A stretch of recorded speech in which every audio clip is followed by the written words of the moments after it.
Trump, if he is found guilty, a leader needs to think about what's in the best interest of the country. What's in the best interest of the country is not to have an 80-year-old man sitting in jail that continues to divide our country. What's in the best interest of the country would be to pardon him so that we can move on as a country and no longer talk about him. Nikki Haley said that she would pardon Trump if he ends up being convicted and she wins the election. Would you commit to the same? Well, I've already said that long ago. I mean, I think we got to move on as a country. Just 13 days until the Iowa caucus and Donald Trump's two main challengers to the GOP nomination, making it crystal clear they would pardon the ex-president should he be convicted of any of his many federal felony charges. But a new Washington Post poll shows that it might be an effective campaign pledge, showing that among Republicans believe that Trump was responsible for the January 6th Capitol riot has dropped from 27% in 2021 down to 14% today. Worth noting, a president can pardon someone for federal crimes, not state crimes.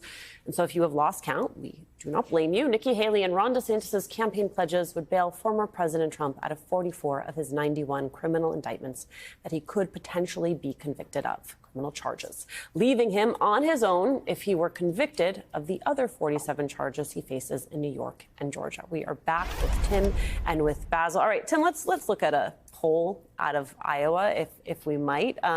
Donald Trump at 52%, Ron DeSantis at 18%, Nikki Haley at 16%. Help me understand, Tim, the calculus here. Yeah, I have a political observation and then, an observation on the merits of their comments. On the political side, these two people are living in a fantasy world. Like the whole rationale behind their argument for pardoning was, I believe Nikki Haley said, we want to be able to not have to think about this person anymore. And then Ron DeSantis said the country needs to move on. We need to move on from this person. In what world are they living in? Donald Trump is annihilating them in the primary. The voters that they're trying to reach don't want to not think about Donald Trump. They don't want to move on from him. That maybe would be an appealing message, or it would at least be a defensible message. If it was Joe Biden and he was saying, look, I need Donald Trump to accept accountability. I need there to be repercussions, but maybe it's the best thing for the country to move on once there have been repercussions and accountability. But that's, I would probably even disagree with that, but I'd at least be open to hearing that. That's not what they're saying. What they are saying is that I want to live in a fantasy world where all of my problems go away and Donald Trump just disappears and there's no accountability, there's no repercussions, and the party moves to me and we all live happily ever after. Well, I'm sorry. I don't know about you, Alicia, but not everybody got a pony under the Christmas tree this year. You don't just get what you want in an imaginary world. Like, there have to be a responsibility for actions. And these two candidates just don't seem to be ready to live in the reality that is the Republican Party today.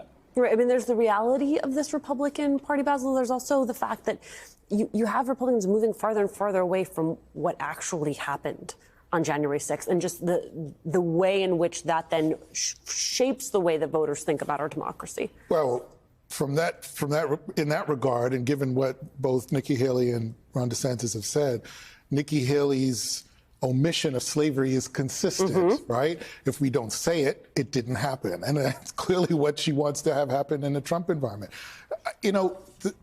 They're so afraid of the MAGA voters that they're running for office, but essentially to beat Donald Trump in a primary, but essentially running as surrogates of Donald Trump. I don't know what world that is, where you can't even be independent of the person because you are spending so much time being his surrogate. Why then run? Essentially just drop out the race and let Donald Trump take the nomination. But that's where this Republican Party is. It cannot just move itself and twist itself, contort itself to do the right thing and say, because I don't think he should be pardoned, to say, that's a tricky situation. We shouldn't be thinking about pardoning a president who's committed these kinds of crimes. And where is the accountability in our country? That's really key. And to Tim's point, even if Joe Biden were to approach this subject, I think it'd be problematic for him and for a lot of Democratic voters down the road. But I'd take it from him more than I would take it from people who were only talking about it because they know that that's where the Republican Party is and that there's no risk in losing them by saying it. Tim, I've only got about 60 seconds left, but I do want to ask you, you have Nikki Haley sort of asking Donald Trump, please come to the debates, please be a part of the debates. We know how that has worked out to date. Is the idea that he would come and all of a sudden they would get really brave in front of him and take him to task once he was in the room? I think that maybe she's, there was the Carly Fiorina had one moment back in 2015, if you remember, where she went at Trump. And maybe Nikki Haley thinks that this could be the magic elixir, that she wouldn't totally go after him in a way that we would find satisfying, but that she could pick one or two areas and demonstrate a little bit of strength. I think that's probably what the calculus is. But at this point, again, it's not in touch with reality. Donald Trump's not even considering going to these debates. And why would he, given the state of the primary? Tim Miller.